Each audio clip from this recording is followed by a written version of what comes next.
The mountain, through night vision, looked like something drowned in green fire.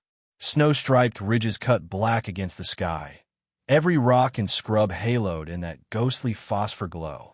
Tracers climbed out of the valley like furious comets, red and white streaks arcing toward the dark shape of a helicopter clawing for altitude. The bird tried to hold, nose dipping, rotors biting thin Afghan air. Then a streak speared up from the opposite ridge. The pilot threw the helicopter sideways. On the screen, the world snapped into a spinning smear of horizon and mountain. Flares spat out, bright suns tumbling. The missile lunged for the decoys and vanished in a blossom of light somewhere below the frame. The helicopter steadied. Then it peeled away from the valley like it had been yanked on a string, banking hard, dragging its noise and rotor wash out into the emptiness of the night. Down in the shattered compound, 10 Americans listened to the sound of their ride, leaving them behind. The building had taken 3 RPG hits and a dozen mortar rounds. Half the roof was gone. Snow and dust floated through the gaps like ash. The walls shook with each incoming thump. Chunks of old brick dusted the helmets of the men inside. Rounds complete, splash in 5, someone yelled, voice hoarse. On it, the medic shouted back, though his hands were already moving. One of the SEALs lay on a door they dragged in as an improvised litter, his pant leg cut open and soaked through. The leg under the tourniquet looked wrong, badly wrong, but the medic focused on small things: airway, breathing, needle chest, squeeze the hand, keep him here. Outside, automatic fire hammered, a constant metal rain on the walls. The radio squawked in the middle of it all, a high-pitched whine under the bursts of distant voices. The team leader, Holt, broad-shouldered under a cloud of plaster dust, pressed his headset hard against his ear and leaned toward the radio man. "Say again," he barked. Static answered. Then, through the hiss, a clipped voice from higher headquarters cut in like a scalpel. "Zulu Actual, this is Overlord. Be advised, Ghost Flight is aborting. I say again, exfil is scrubbed. Repeat, all rotary assets are ordered to remain outside the valley until first light due to confirmed radar contacts and missile threat. Acknowledge." For a second, Holt thought he'd misheard. He looked at the wounded man, at the doorway where 2 of his operators were firing out into the night, at the crumbling roof above them. "Overlord, say again all after Ghost Flight," Holt said, voice tight. The answer came back clean this time, every word a blade. "Ghost Flight is aborting. No air reentry authorized until sunrise. You are to hold in place and await further guidance. Acknowledge." The radio man's eyes flicked up to Holt's. There was fear in them, but something worse too, betrayal. The medic froze for half a heartbeat, then forced his hands back to work. Outside, mortars walked closer. Holt felt the geometry in his bones. 10 men. 1 seriously down, at least 2 others dinged.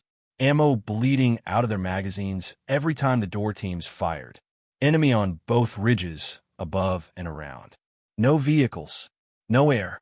No way out that wasn't covered by somebody else's gun. They were not going to last until dawn. He toggled his mic, forcing his voice to stay level. "Overlord, Zulu Actual. You're informing me there is no bird coming. Affirm, Zulu. No exfil possible until daylight. Current guidance is to hunker, conserve ammo, and..." The rest dissolved in a surge of static.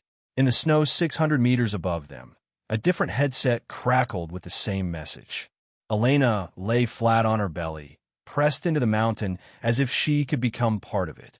Snow had soaked through the elbows of her white over whites and into the sleeves beneath, chilling the crooks of her arms where they cradled the rifle. Her breath ghosted in short, controlled bursts, face half buried in a balaclava and the rubber of her stock. Through her scope, the valley was a fractured painting. The broken compound below, the faint IR strobes of the SEALs blinking through dust. The muzzle flashes of enemy machine guns jackhammering from rocky nests on both sides. And further back, on a narrow shelf of road, the boxy outline of a truck bristling with an oddly shaped antenna. Red status lights winked along its side. Next to it, men moved around a mortar tube, dropping rounds with the easy rhythm of rehearsal. Elena rolled her wrist and checked her watch in the dim light from her own chem stick. 032, Christmas night. Her sleeve was crusted with frost. The higher headquarters voice bled through her secondary net. The same words Holt had just heard, delivered in that flat, professional tone that made everything sound like weather. No re-entry authorized until first light. They were cutting them off. She watched a fresh burst of tracers rake the upper wall of the compound. Concrete spat into the darkness. Somebody yelled down there, a raw sound, even through 2 layers of radio distortion. Elena let out her breath and spoke softly into the cold. "I can give you 1 minute," she told the night. 60 seconds. She wasn't talking to Hire. They wouldn't hear her on this net. She was talking to the 10 men in that ruin, whether they knew it or not. She thumbed the magnification ring, bringing the truck into sharper relief. That antenna wasn't just for show. Every time the radio spiked into static, the hum around the truck seemed to change like a storm building. Mortar team, jamming truck, heavy guns aligned like teeth at the valley's throat. And above them, just out of frame, the black void where a helicopter refused to come back without an order that wasn't going to arrive. They left 10 men to die on Christmas night. A voice would say later, telling the story to people who'd never see this valley. The only person who refused to accept that was the quiet shooter they barely remembered putting on a roster. Up in the darkness, another voice cut through Elena's headset. This one tight with fear, tinged with apology. "Overwatch, this is Ghost One. I can't come back in without Hire's green. You copy that, ma'am? I'm not cleared to re-enter that valley." "Copy, Ghost," she answered automatically, though her thumb hovered over a different switch, the one that would take her off the safe, supervised net and onto something much more dangerous. Her heart thudded once, heavy and cold. On the valley floor, a fresh explosion tore a new hole in the compound wall. Elena shifted, bringing the crosshairs up from the ruins to the truck, then past it to the strip of sky where the helicopter had vanished. 60 seconds, she whispered again. Then she reached, slowly, deliberately, for her other handset. The glass of her scope caught a distant flash. For an instant, the reflection framed her eye, a sharp, steady circle of dark, before the scene froze there, suspended between obedience and betrayal. And somewhere in the future, a narrator's voice promised the rest. How she pulled 10 seals out in 60 seconds, and what it cost to disobey. 12 hours earlier, Christmas had been trying its best. Somebody had wound tinsel around the support beams in the TOC. A string of multicolored lights blinked lazily over the map boards, their cheerful reds and greens distorted by the pale glow of screens. In the corner, a tree made from stacked ammo cans and a chem-light star leaned at a dangerous angle. Outside, the wind pushed dry dust along the blast walls. Inside, men in fleece jackets and half-on blouse boots moved around with coffee cups, pretending the decorations didn't mean anything. Elena sat in the back row of the briefing room, hood down, cap pulled low. Her fleece was plain, without morale patches. Her name tape was half hidden under the strap of her rifle case. If you'd asked someone in the room to list who was present, her name would have come last, if at all. At the front, a major with tired eyes flicked through slides. On the screen, overhead imagery of a crooked valley flickered past, barren slopes, a narrow road snaking up the middle, a cluster of buildings stamped with red outlines. "Target compound here," he said, tapping the screen with a laser pointer. "Objective is a Tier 3 facilitator. Courier. We believe he's moving encrypted drives and message bundles for a splinter cell. We hit hard and fast before midnight local, bag the courier and any digital media, and exfil before anyone figures out what happened." Someone in the front row muttered, "Silent night, violent night," and a few guys snickered. The major frowned, but kept going. Resistance assessed as light. This group has been hit twice in the last month. Sigint suggests their senior leadership exfiltrated 2 weeks ago. Elena's eyes stayed on the imagery, not the text. Not the red arrows the major drew, but the little things. Disturbed snow on an upper ridge, darker patches on a slope where a rock had been moved recently. A short line of rectangular shadows on the high ground that looked suspiciously like freshly dug fighting positions.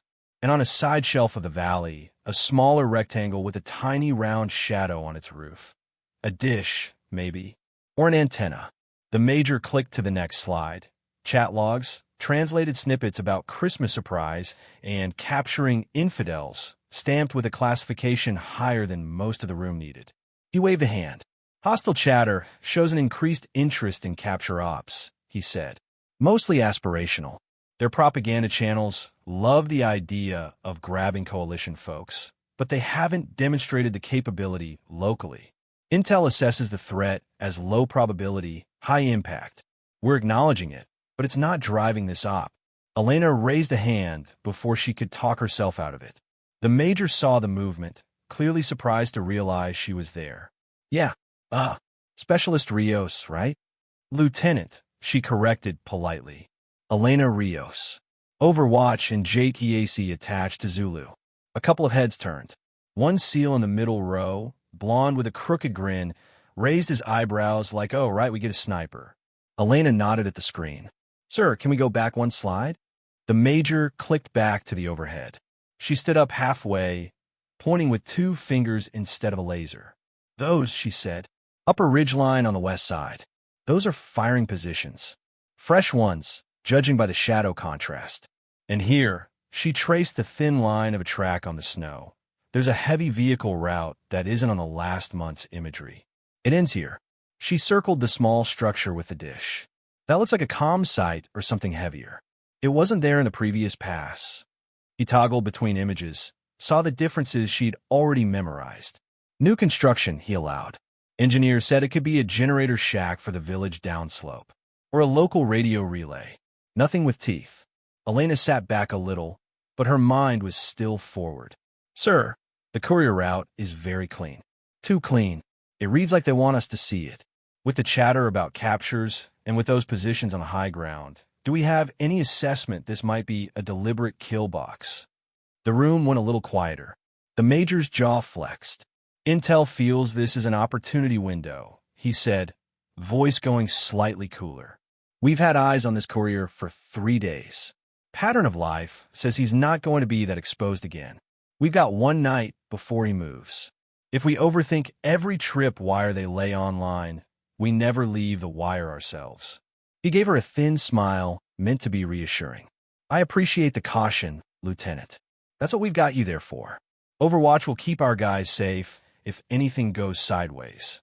She felt the weight of the room's eyes for a moment. Then the focus slipped away as the Major cleared the slide and moved into comms plans, contingencies, risk assessments. The words unacceptable risk showed up in bold on one slide, attached to air assets entering the valley under active missile threat. If threat profile escalates beyond acceptable thresholds, the Major concluded, Command reserves the right to scrub exfil or redirect to alternate sites. No exceptions. We've lost too many birds this year. That's doctrine now. Questions? The SEAL with the crooked grin raised a hand. Yeah. Can we get them to scrub chow exfil too? I almost died from the turkey last night. Laughter rippled through the room. The tension snapped back to its usual pre-mission hum. Elena sat, quiet and invisible again, watching the valley on the screen. Later, while the others clustered around styrofoam plates of overcooked meat and packet gravy, she sat alone at a steel table and stripped her rifle. Cleaning rod, patch, light oil. Every motion had a rhythm. Her hands remembered it even when her brain was replaying the imagery, running lines through the valley, tracing arcs from those upper firing positions to the road below. Hey, tourist. She looked up.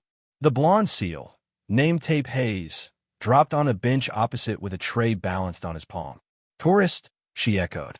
Overwatch, he said, grinning as he stabbed at his potatoes. You guys just lie there and enjoy the view while we do the cardio.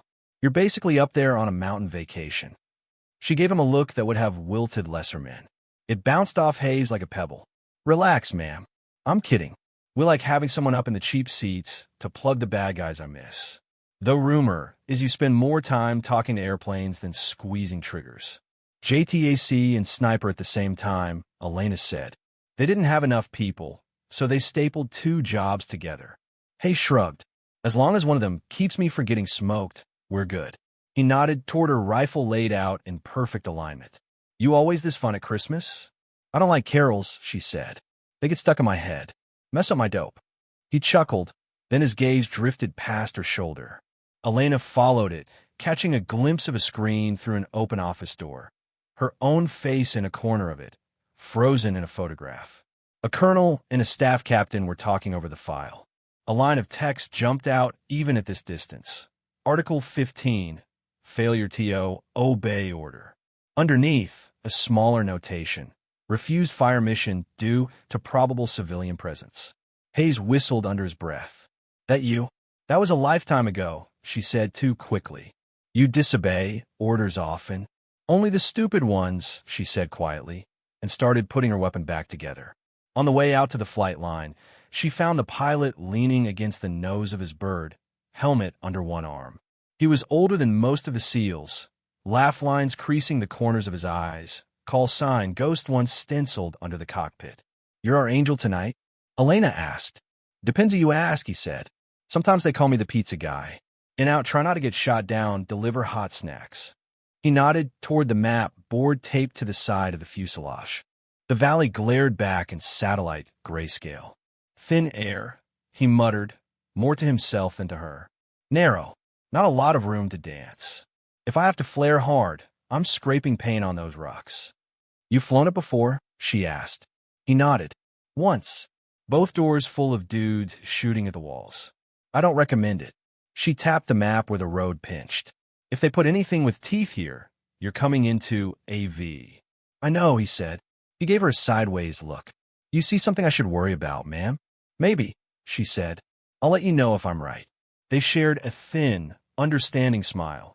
Two professionals reading the same bad story. As the sun slid down behind jagged peaks, the SEALs loaded into trucks and helos, laughter a little louder than necessary. Hayes slapped Elena on the shoulder as he went past. See you on the mountain, tourist. Elena shouldered her pack last. The path that would take her to the Overwatch Ridge was narrow and steep, a goat trail worn into ice. While the main body rode engines and rotors into the valley, she would be climbing under her own power, rifle, and a small comms pack, the only things between her and the cold.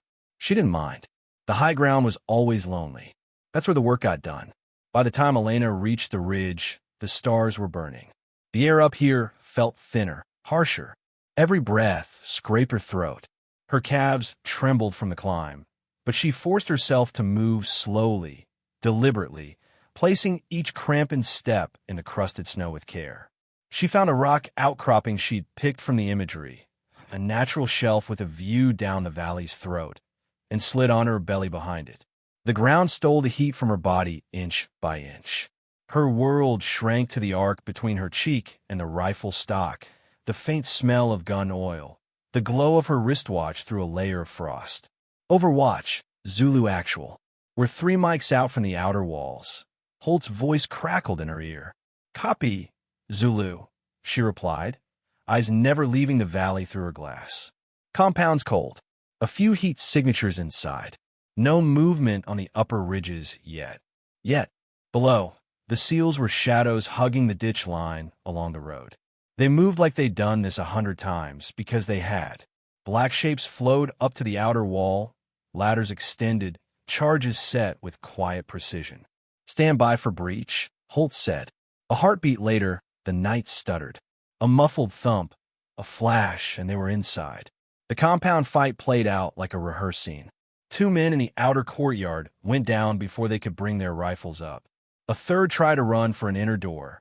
Hayes tackled him into a wall, zip-tying hands before he'd stopped yelling. A burst of gunfire from a side room. 2 SEALs cleared it with brutal efficiency. The courier's here, someone called over the net. We've got your boy and a lot of Christmas presents. Elena watched them drag a struggling figure into the center courtyard, hands bound, bag over his head.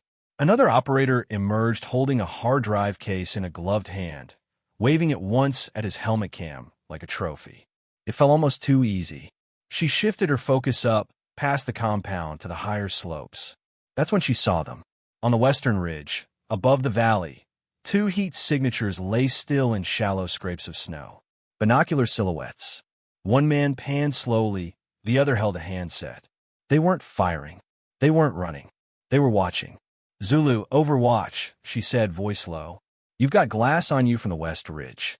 Non-engaging. Looks like spotters. Copy, Holt said, his breathing a little heavier now. We're moving to exfil. Keep an eye on them. She tracked the SEALs as they began to withdraw, hauling the courier and their prizes back toward the main gate. Snow crunched under their boots. Steam rose from their faces, from the breath of the man they were dragging. That was when the mountain moved. A thunderclap rolled down from the slopes. Not a mortar, not an RPG. Something closer. Charges. On the eastern side of the valley, a section of rock face fractured and slid, a curtain of stone and ice ripping down onto the road they'd used to come in. The dust cloud ballooned outward, swallowing the lower valley and the backup route in a choking gray wall. Rock slide, someone yelled over the net. The road's gone. The road is. Automatic fire drowned him out.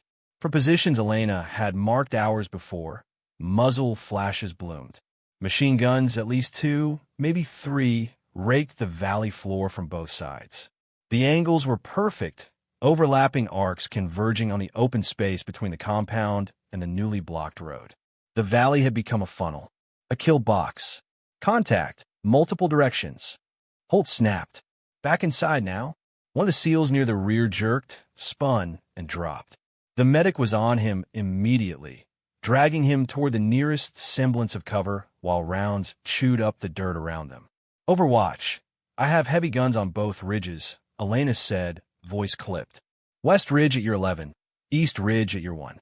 Multiple dismounts. Sniper position above the west gun. He just tagged your medic. She swung the rifle, crosshairs finding the glint of a scope on the west side. The enemy sniper was good, settled into a hollow in the rock, firing from elevation, calm under fire. She'd seen his type before. She exhaled and took up slack on the trigger.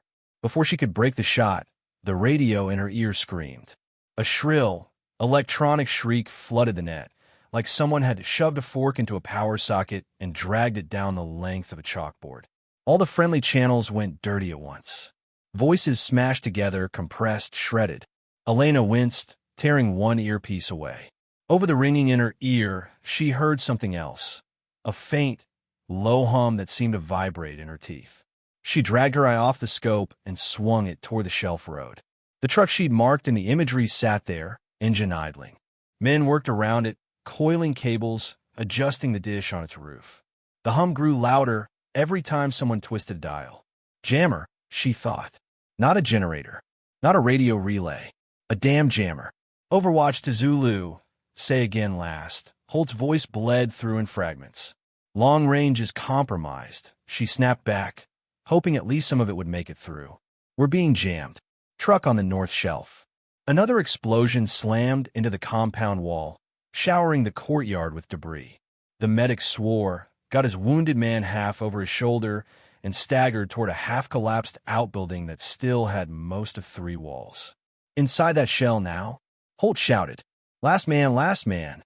Elena watched them jam themselves into the broken structure. 10 men, one badly wounded, another with blood seeping down his sleeve. Not a lot of space. No way out the back. Perfect for defense. Perfect for being buried. Mortar tails whistled overhead. The first round landed short, throwing up a gout of dirt just outside the door. The second went long, smashing into the compound's far corner. The third dropped almost on top of them, the blast wave punching dust and snow through every crack at once. Mortar's bracketing you, she said, teeth clenched. They're walking rounds onto your position. Stay low.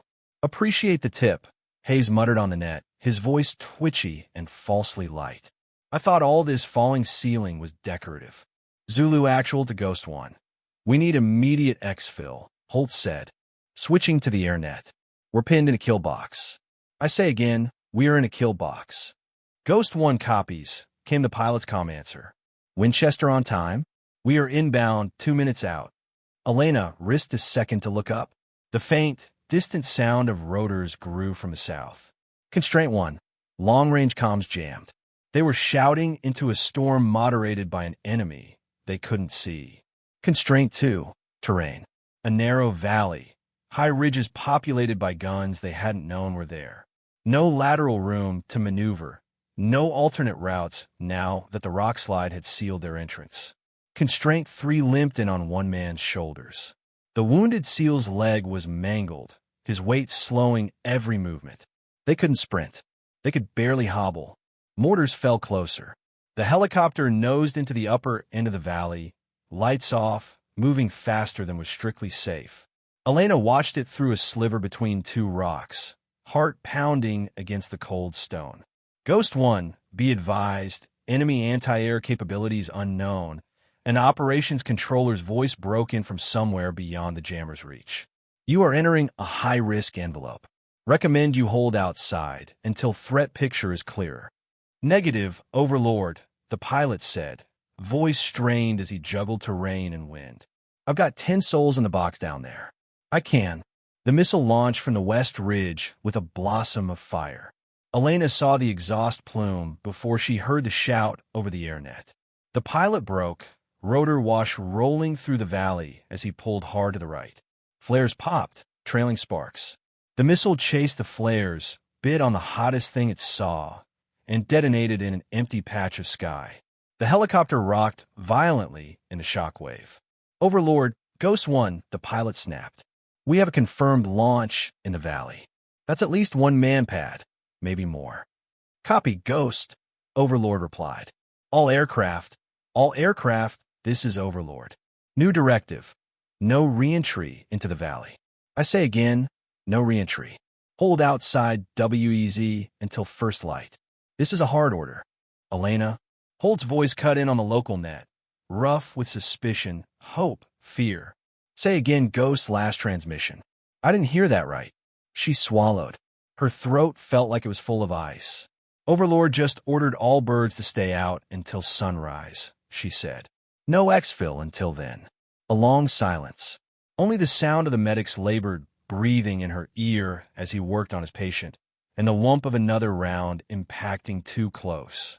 Copy, Holt said eventually, voice flat. Well, guess it's just us then. They fell back fully inside the shell of the outbuilding. The roof above them was cracked and sagging, snow and dirt sifting through with every blast. Mortars adjusted, tightening in on them. Each round landed closer, the whistle shorter, the impact heavier. Constraint 4, they were pinned. To step outside was to step into perfectly ranged machine gun arcs and mortar patterns. To stay inside was to wait for one round to land just right and turn the shell into a tomb. The snow started falling harder, thick flakes mixing with the dust in Elena's scope view. Her sight picture fuzzed, contrast fading.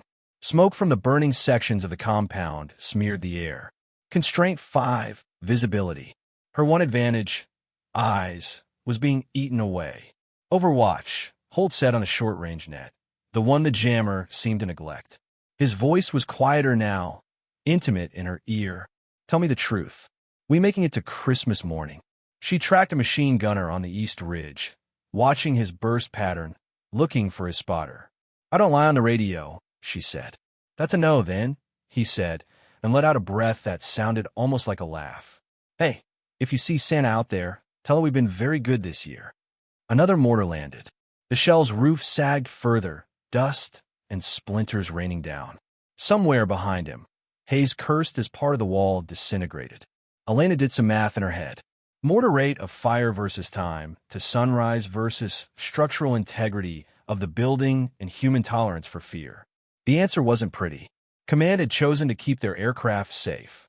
The men in the ruin below were expected to die quietly while someone wrote a condolence letter template upstairs. Elena shifted, bringing the jamming truck into the center of her scope. If no one else was coming, then it would have to be her. Back on her ridge, the wind had picked up.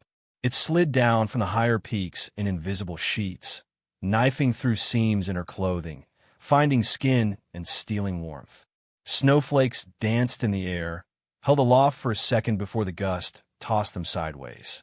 Elena pressed herself tighter against the rock to cut the wind's bite.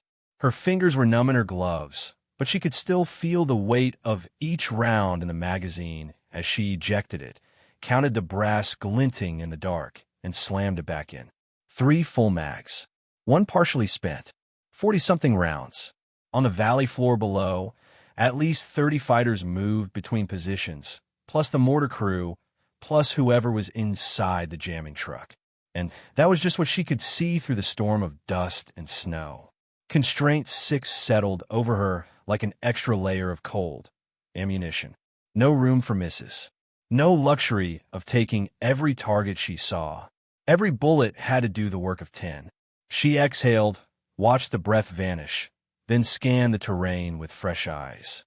From this rock, she could see the compound, the ridges, the road. But her angle on the truck was nearly straight down. The dish on top was mostly what she had, not the driver's compartment. The mortar pit was partially masked by a lip of stone. The machine gun positions were solid, but there was another problem. Their overlapping arcs meant that, from here, any hello trying to land in the only piece of relatively flat ground would be scissored from both sides. She let her gaze wander further, tracing contour lines by instinct. On the far side of her position, the ridge dipped and then narrowed into a knife-like spur of rock that jutted over the valley like a finger pointing. From that finger, she'd be more lateral to the valley floor. Shallower angles to the truck and the mortar pit. An oblique on the machine gun that dominated the probable LZ. She could work down the line instead of straight down into the mess. Between her and that spur was about 30 meters of exposed, ice-shelved ledge. Below it, a drop into nothing. She stared at the ledge, feeling the wind claw at it, small grains of ice skittering off into the void. "Great," she murmured. "Of course." She fumbled for the second handset, the one patched into the air net, and thumbed it on. "Ghost 1, Overwatch," she said. "Are you still on this frequency?" "Static." "Then go ahead, Overwatch." The pilot sounded further away now, the valley's walls and the jammer's field making the connection thin and ragged. "The building therein won't last until sunrise," Elena said. No preamble. "Mortars are bracketing them. Roof's compromised, walls too. You know how this ends." "Not my call," he said after a second. "Hire says I stay out, I stay out. We're under strict orders, yeah. I was in the briefing." She cut in. "Listen to me. I can open you a window. 60 seconds. 1 minute. No more. I take out the spotter for the mortars, the heavy gun that covers the only possible LZ, and the guy running that jammer truck. You dive in, land in the one flat patch left in that valley. They run to you. We all go home. Or at least we try. That's the deal. Lady, there's at least 1 shoulder launch down there," he said. "Probably more. This bird gets hit. That's my crew, plus whoever fits in the back, smeared across your valley. And after that they scrub everyone from coming down here ever again. You asking me to die for a maybe..." She swallowed frustration. "I'm asking you to decide what you want on your conscience. 10 men you left on Christmas, or 1 bird you risked to get them." Silence hummed between them for a beat. She pictured him in the cockpit, jaw working, hand hovering over the collective, the memory of that missile streaking past still painted on his retinas. "You really think you can do it?" he asked quietly. 60 seconds. She looked at the ledge again, at the spur beyond, at the valley, where her friends were being ground into the dirt 1 mortar at a time. "Yes," she said, "if I move." "What does move mean?" "Means I'm going to go somewhere very stupid," she said. "And I'd appreciate it if you'd make it worth it." There was a low chuckle in her ear, humor born more from terror than amusement. "Huge attacks are all insane," he muttered. "All right, Overwatch. You give me a soft spot to land and put those big mouths to sleep. I'll bring this bird in. But I get 1 shot. 1. I can't dance around down there while you figure things out." 1 minute, she repeated. "Tell your crew to hold their breath."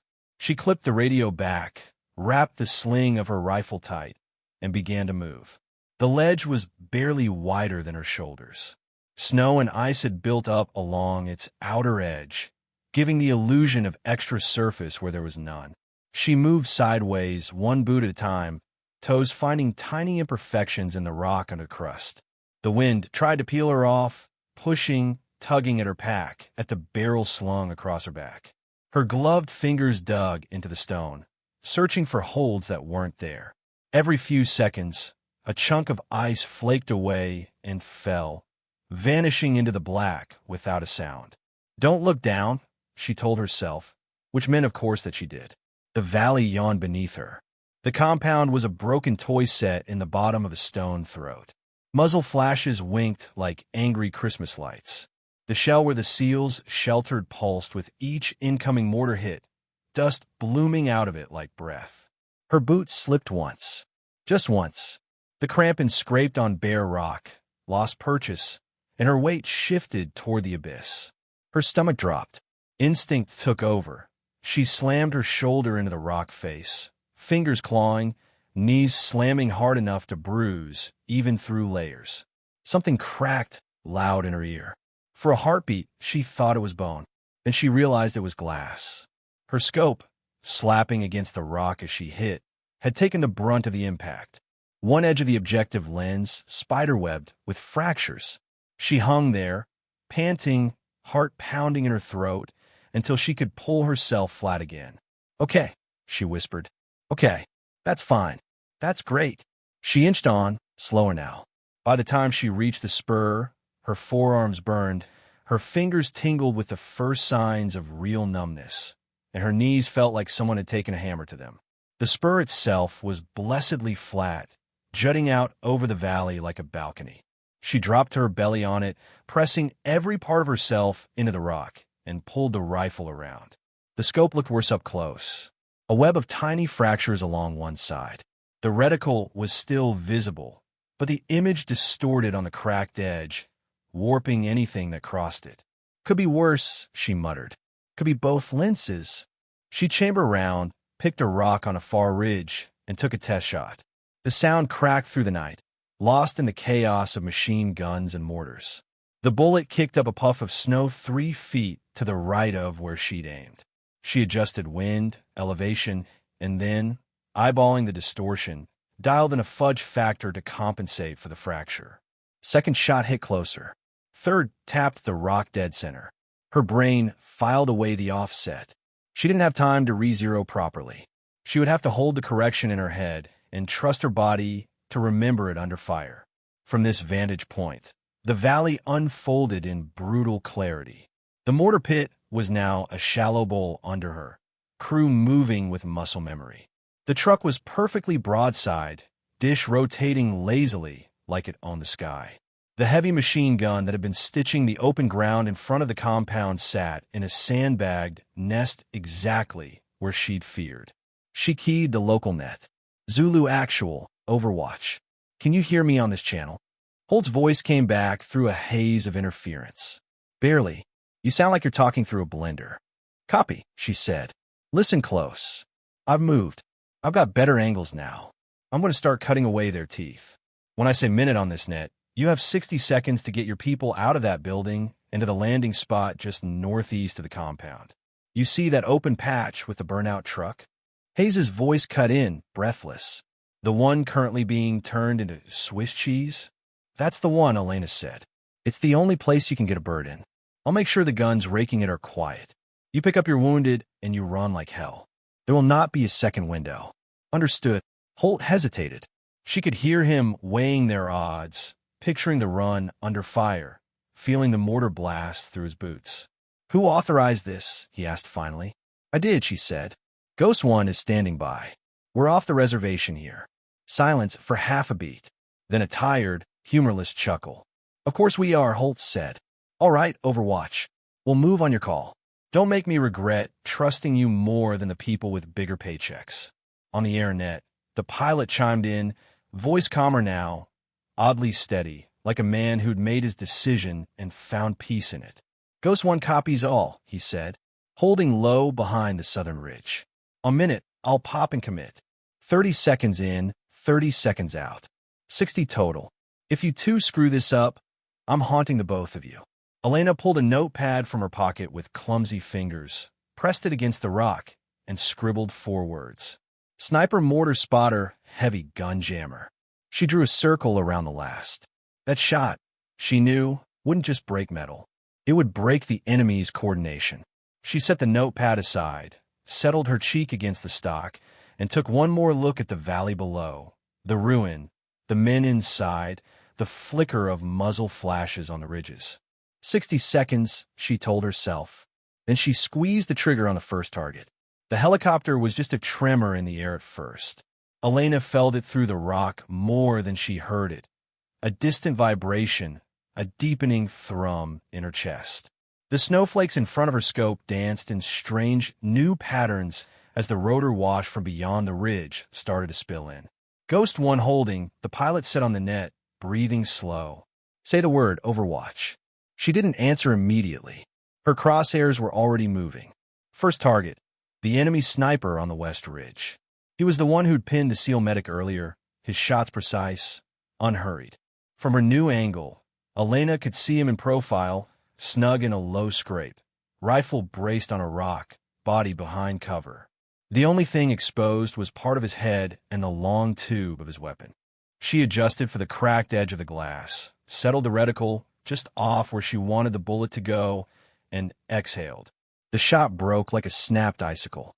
Through the scope, she saw the sniper's head jerk, then slump forward.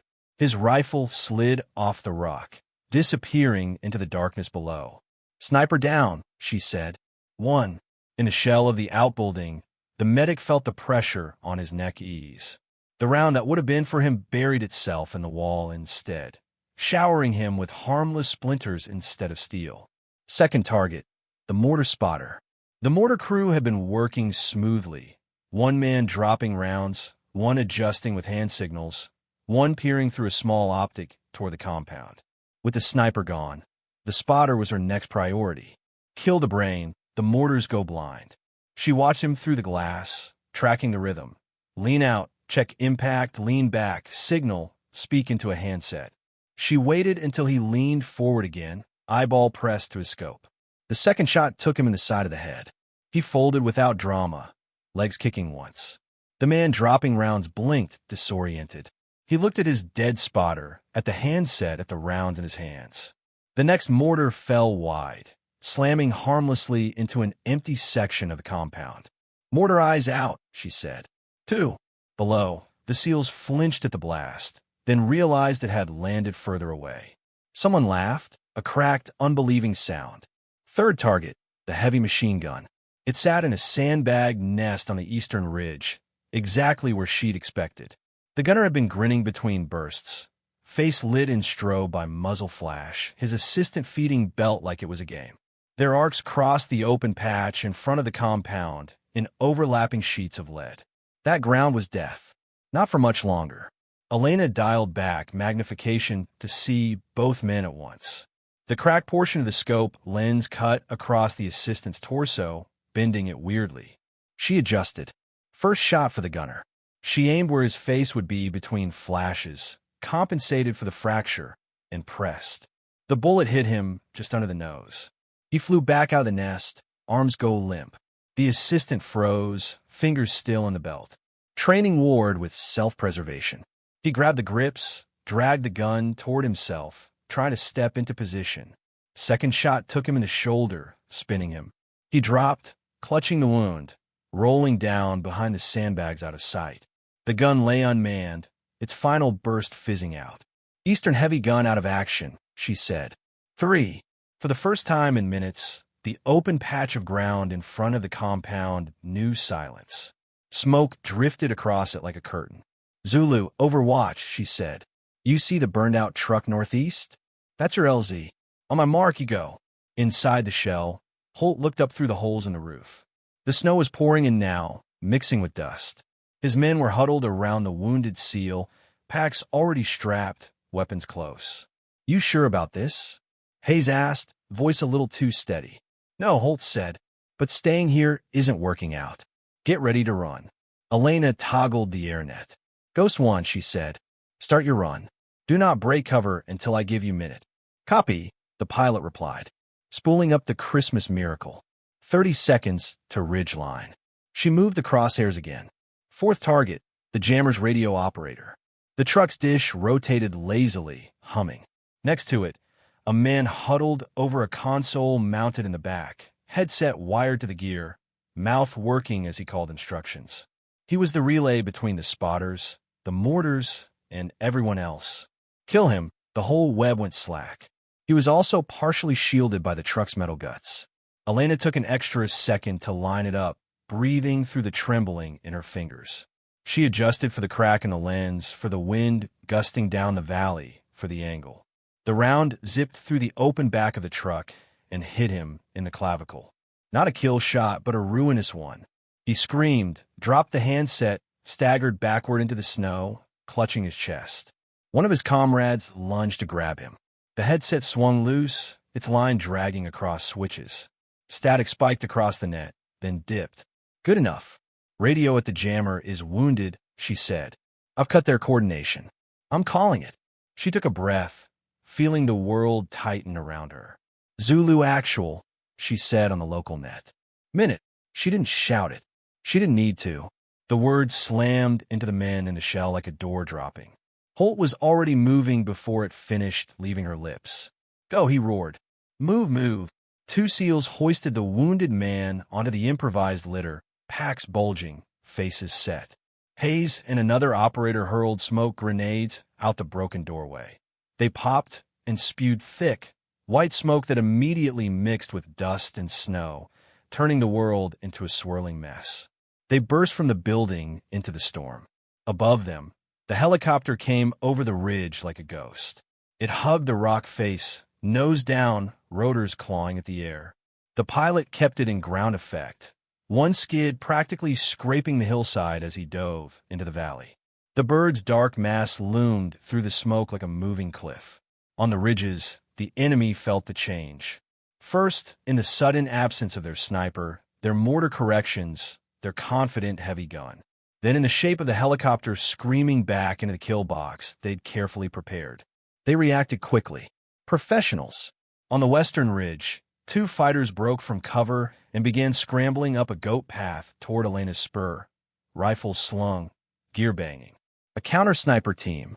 It didn't take a genius to realize there was someone up there spoiling the party. Behind the truck, a man yanked the tarp off a small quadcopter, thumbed it to life, and tossed it into the air. Its rotors whined, infrared camera swiveling as it climbed. At the machine gun nest, survivors dragged the weapon toward a secondary emplacement 20 meters downslope, shouting to each other over the din. Elena's world shrank again, not to the valley this time, but to the moving, converging threats. She slid her body left, keeping her core pressed into the rock to present as smallest a target as possible. The cracked scope lens threw weird light at the edges, but she ignored it, focusing on the shapes that mattered. The RPG gunner first.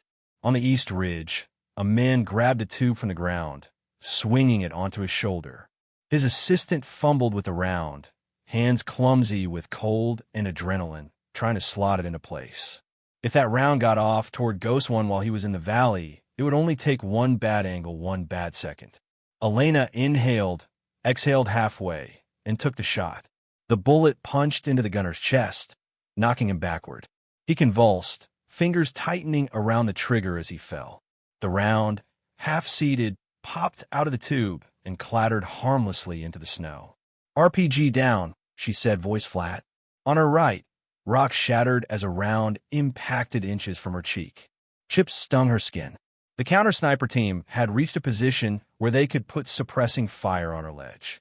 They fired blind at first, muzzle flashes popping along the ridge like angry fireflies, but they were getting closer with each shot. She ducked, concrete dust mixing with the already present film of frost on her face. The scope bounced. Her fingers tightened reflexively, not on the trigger but on the handguard, keeping the rifle from leaping out of her hands and into the void. Overwatch, you all right? Ghost One's voice crackled. I'm working, she hissed. Keep coming. In the shell of the outbuilding, there was no time for radio chatter. Hayes led the sprint, rifle up, lungs burning. The world had compressed to the 10 meters in front of him, a tunnel of smoke and snow and the ghostly shape of the helicopter beyond. The wounded man on the litter screamed as each jolt sent pain up his ruined leg. The medic snarled something encouraging, the words lost.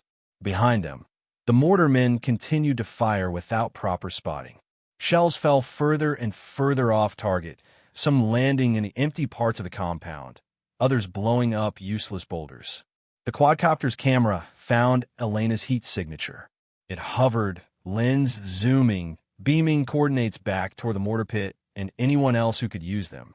The mortar crew didn't need a spotter's precise corrections now. All they needed was a grid and a general altitude.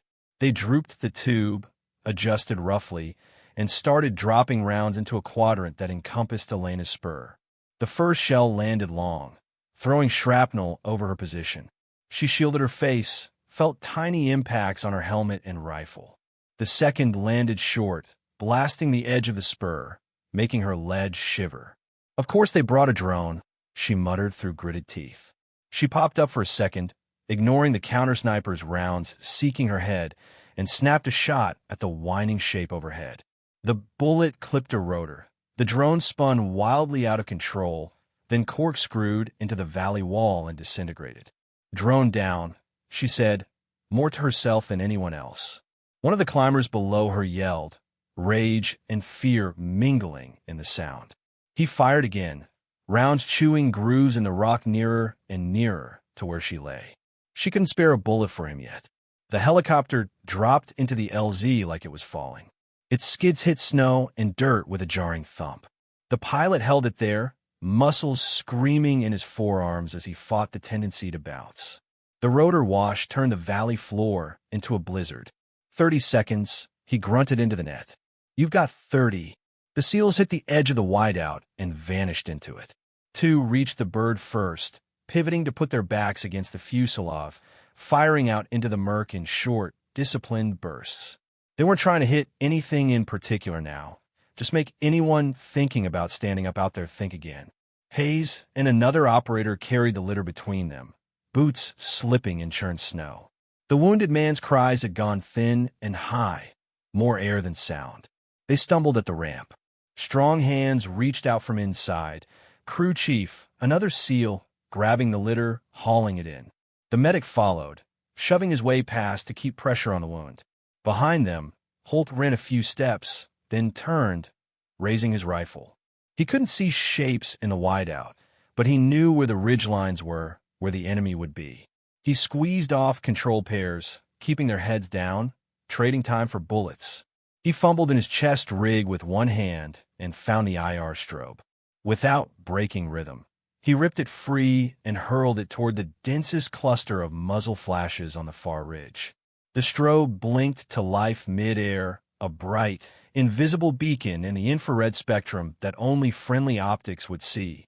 On Elena's scope, it flashed like a star over the nest that had been their main source of fire. She saw Holt, a lone figure in the snow, silhouetted against the helicopter's dark bulk. You're out of time, she told herself. The counter-sniper's rounds were now so close she could hear the angry hiss of displaced air. One struck the rock inches from her hand, spraying stone fragments that cut her knuckles through the glove. Her fingers ached. Her shoulder hurt from the awkward angle forced by the cracked optics distortion. She shifted, turning her body perpendicular to the rock, presenting more of herself than she wanted to but gaining the angle she needed. The counter-snipers were near enough now that she could see their shapes without magnification. Two dark figures on the slope below, scrambling, firing, seeking any hint of her. She snapped a shot at the closer one when his muzzle flash gave him away.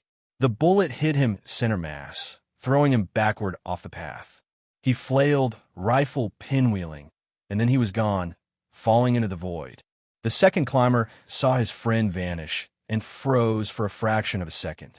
That was enough for Elena to tag his thigh with her next round. He screamed, lost his footing, and slid down the loose rock, grabbing desperately for purchase. She didn't watch him finish his fall. She had other work. On the far ridge, the machine gun had reached its secondary position. Two men heaved into place, the assistant shoving a belt into the feed tray, the gunner slapping the cover down with practiced hands. They were soaked in sweat, breath fogging, but determination set their faces. If that gun came fully online and stitched the LZ, the helicopter would be shredded. Elena slapped her last full magazine in. She didn't have the luxury of perfect precision now. The cracked scope, the cramped position, the pain in her hands and shoulder, the adrenaline, all of it fuzzed the edges of her aim. So she didn't aim for heads anymore. She aimed for space. She started low and walked the shots upward. A short burst of 3, adjusting from where the impacts kicked up snow and rock, feeling the rhythm of the recoil, the wind, the distortion. Each squeeze was measured, her finger never slapping, always pressing. The first round hit the sandbags in front of the gun, throwing up a puff that made the gunner flinch. The second took him in the bicep. He cried out, hands slipping from the grip. The third hit the assistant's thigh, dropping him with a shriek. Elena adjusted half a degree and sent 3 more. One round shattered the gun's receiver, sending a spray of metal and smoke into the air. The others disappeared into the nest, but judging from the way both men stopped moving, they found their marks. "Gun down," she said, though no one was listening. Her voice came out ragged. "Lifting," Ghost 1 shouted over the net. The helicopter's engine screamed as the pilot poured power on. Snow, dirt, and debris exploded outward from the skids. For a terrifying second, the bird seemed to sink lower instead of climbing, the thin air and the extra weight conspiring against it. Then it rose, slowly, then faster, dragging itself back up the valley like a wounded animal. Small arms fire stitched across its belly and tail, tracers leaving glowing scars in the night. A round punched into a panel near the rear, sending sparks flying. The crew chief cursed, slammed a hand down on a dangling wire, and kept firing out the door with his other hand. Inside, bodies were piled on the floor. The wounded man on the litter was half on, half off. The medic straddled him, hands buried in blood-soaked bandages. Holt sat with his back against the bulkhead, chest heaving, eyes fixed on the open door where the mountain fell away. "Where's Rios?" Hayes shouted over the rotor noise. Everyone looked around, counting helmets. "Not there. Ghost Holt," Holt yelled. "We're missing Overwatch." "Too late," the pilot grunted, fighting the stick. "We dip back down, we're all dead." She knew that. On the ridge, Elena's ledge took another mortar hit. The rock under her shuddered. A crack she hadn't noticed before widened with a grinding groan. The edge of the spur crumbled, a section of stone falling away into oblivion, taking a spray of snow with it. Her rifle slid, stock caught on a protrusion, stopping short of the gap by inches. "Well," she said to no one, "that's not ideal." She looked up. The helicopter was climbing, nose pitched up, silhouetted against the sky. It wasn't far, 40 meters, 50, but the distance might as well have been miles with the drop between them, unless she made it shorter. She scrabbled backward as the rock continued to crack. The spur wasn't going to hold much longer. She had 2 options: fall with it or get off it in a direction that wasn't straight down. She chose sideways. There was a narrow chute of scree and snow leading from her spur down to a lower outcropping, one she hadn't considered as a firing position because its view of the valley was imperfect. Now, she didn't care about view. She wanted proximity. She slung her rifle, cinched the strap tight across her chest, and took one last look at the falling rock. Then she pushed herself toward the chute. The world tilted. She didn't so much jump as let gravity take her. The scree shifted under her boots, carrying her in a half-controlled slide. She bounced off protruding rocks, shoulders slamming, helmet scraping stone. Her rifle smacked against her ribs. Her teeth clacked together so hard she tasted blood. She used her hands and boots to steer, more sled than soldier, angling toward the lower outcropping instead of the cliffs around it. Snow roared in her ears. The valley blurred. She hit the outcrop hard enough that for a moment she thought she'd kept going, that it had given way and she was in free fall. Then pain flared in her hip and shoulder, and she realized she'd stopped. She rolled onto her back, gasping, and saw the helicopter's dark belly looming just overhead. "Ghost 1, I've got a contact on our 2 o'clock low," the crew chief shouted. "Looks like Holy Rios." The pilot twisted in his seat, saw a small figure on the edge of the outcropping, arm raised, hand flailing. "Hold 1, he yelled, and nosed the bird fractionally toward the rock. "Are you insane?" someone shouted in his ear. "Yes," he yelled back. "Shut up." The helicopter's skid kissed the edge of the outcropping with a screech. For a terrifying second, the bird teetered, one rotor blade perilously close to the rock wall. Warning lights flashed on the panel. The engine's pitch climbed toward a scream. Elena pushed herself up with muscles that felt like wet rope. She stumbled once, nearly went to her knees, then lunged. Her fingers closed around the cold metal of the skid. The world swung. For a moment, she dangled over the valley, boots kicking in empty air, rotor wash tearing at her hood, trying to peel her fingers loose. Pain shot up her arms, as if her shoulders were being ripped from their sockets. Hands reached down from the cabin. Hayes, Holtz, the crew chiefs, all grabbing, hauling, cursing. "Got you, tourist!" Hayes grunted through clenched teeth. They dragged her inside like a netted animal. The skid slipped free of the rock. The helicopter dropped half a meter, then surged upward as the pilot found a pocket of air that would hold them.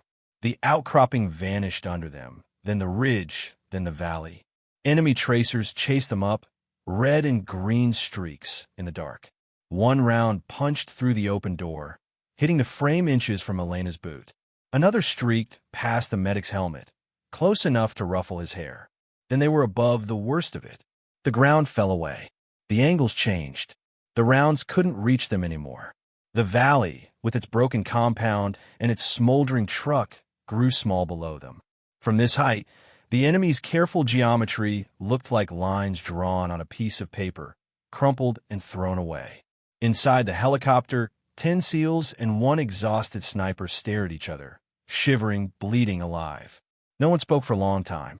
They didn't need to. They blinked cheerfully above the hangar doors as the helicopter settled onto the pad, rotors winding down with a weary sigh. Snow had started to fall here too, soft and innocent, dusting the tarmac and the shoulders of the medics rushing forward with stretchers.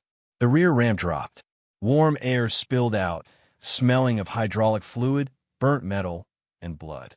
The wounded SEAL went first, the medic riding the stretcher, still working, shouting vitals.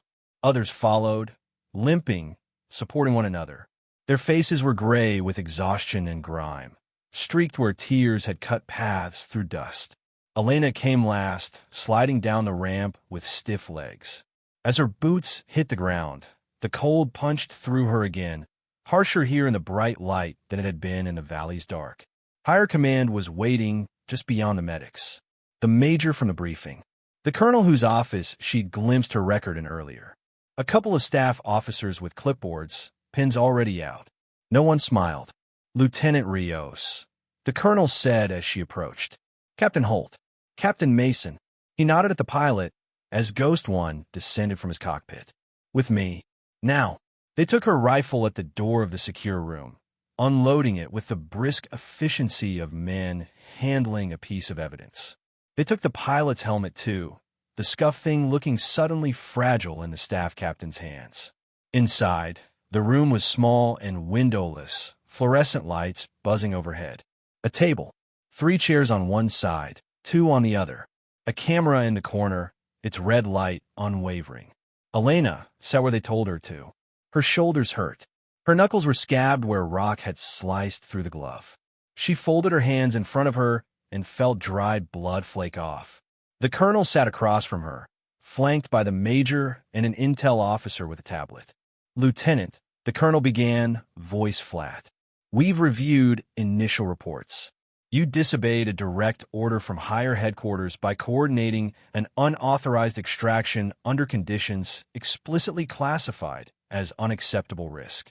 You risked an aircraft and crew valued in the hundreds of millions, plus sensitive equipment, in direct contravention of written doctrine." He let the words hang there. Elena said nothing. Her throat felt raw. "You also left your assigned Overwatch position without authorization," the major added, not looking at her, eyes on a printed timeline. "You moved without informing higher, exposing yourself to unnecessary danger and potentially compromising your ability to provide support." She thought of the spur cracking under her, of the slide down the chute, of the skid in her hands. "Do you have anything to say in your defense?" the colonel asked. She thought about saying a lot of things. About the mortars walking in. About the roof sagging. About Holt's voice on the radio when he'd asked if they'd see Christmas morning and she hadn't been able to lie. What she said instead was simple. If I had complied with the order, she said, you'd be writing 10 letters to 10 families right now. You'd be explaining how their sons and brothers died in a valley we knew was a trap after we'd seen the signs. And you'd be watching the enemy march those same 10 men's faces across every screen on the planet, because the entire valley was wired for a capture operation. The intel officer shifted, tapping something on his tablet. The colonel narrowed his eyes. Explain. She did. She told them about the fighting positions on the ridges, the too clean courier trail, the jamming truck and its humming dish, the mortar pit, and the way the fire had shifted from kill to corral once the SEALs were in the building. The camera she glimpsed near some of the positions, small glints that didn't belong. They weren't trying to obliterate our guys, she said. They were shaping the fight, bleeding them, pinning them, waiting until they ran out of options. They knew once they had them boxed, Hire would get spooked about the air threat and pull the birds. That's doctrine now. They're reading our doctrine and using it against us. The intel officer cleared his throat. Sir, he said to the colonel, early analysis of the hard drive they brought back supports that. We just pulled initial files. There were pre-written statements and media packages here.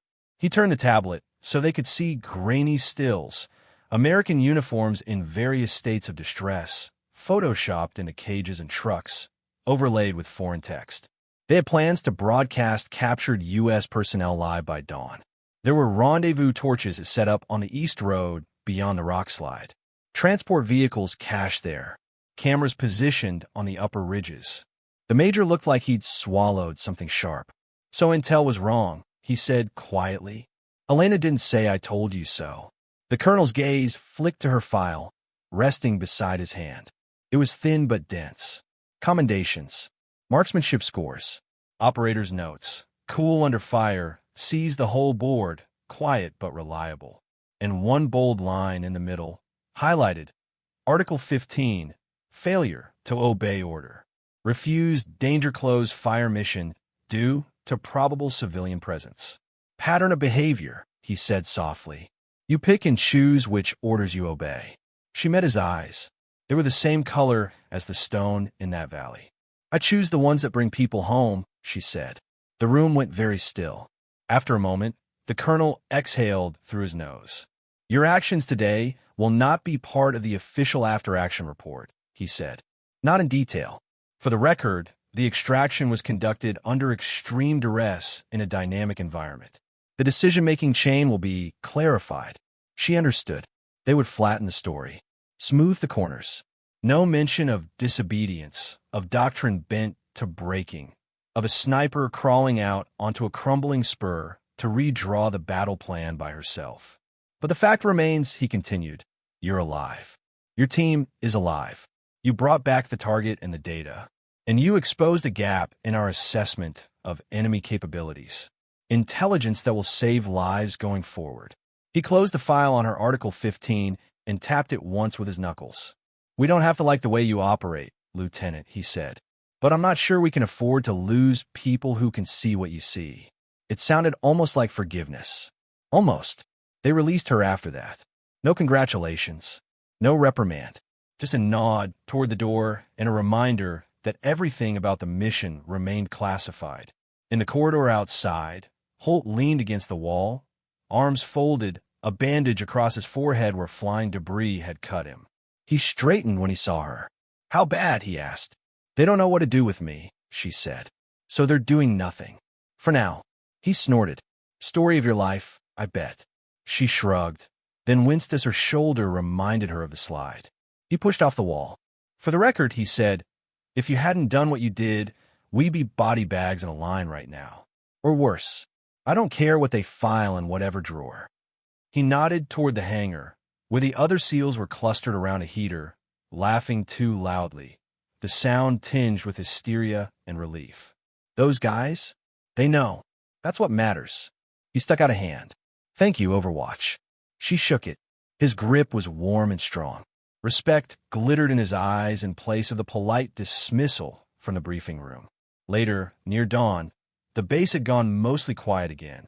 The medevac bird that had taken the wounded SEAL to the bigger hospital had returned, lighter, The sky over the ridgeline nearest the base had begun to gray, the first hints of morning bleeding into the black.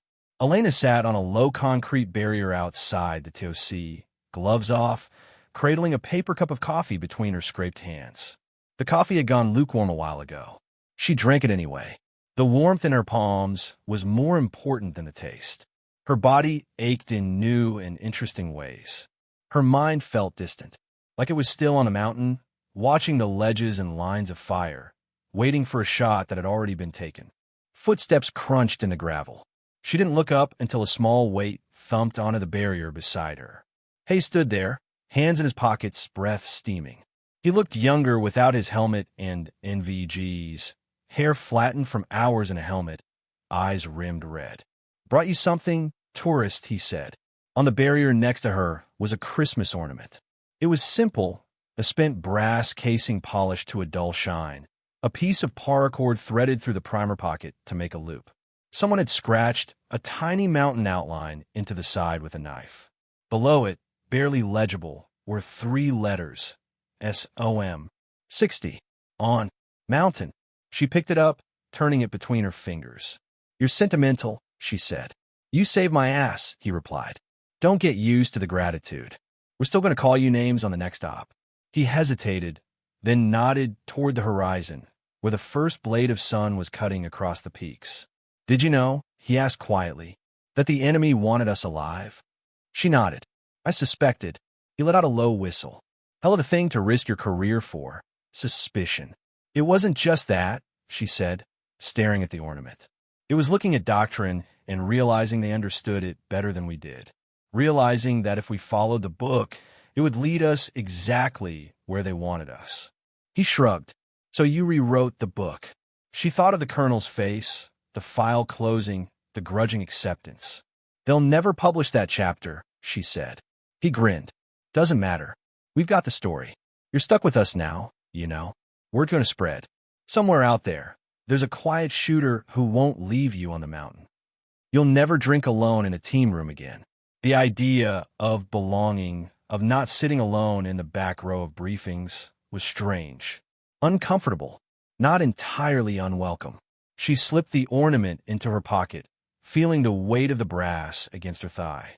Above them, daylight finally broke over the ridge they'd barely escaped. The mountains glowed for a moment, edges sharp and clean. In a world run by protocols and risk matrices, the silhouettes meant something different now. Sometimes, Elena thought, the difference between a hangar full of limping, laughing survivors and a row of flags at half-mast was one person willing to say no to the wrong order. She finished her coffee and stood, joints protesting. "Come on, tourist," Hayes said, falling into step beside her as they headed back toward the hangar. "They're retelling the story already. You should at least get the details right before the legend takes over." She snorted softly. "Legend, huh?" He bumped her shoulder with his. "Hey," he said, "they'll never put it in the manual, but on that mountain, for 60 seconds, you rewrote the rules." She didn't argue. Some things didn't need to be written down to be true.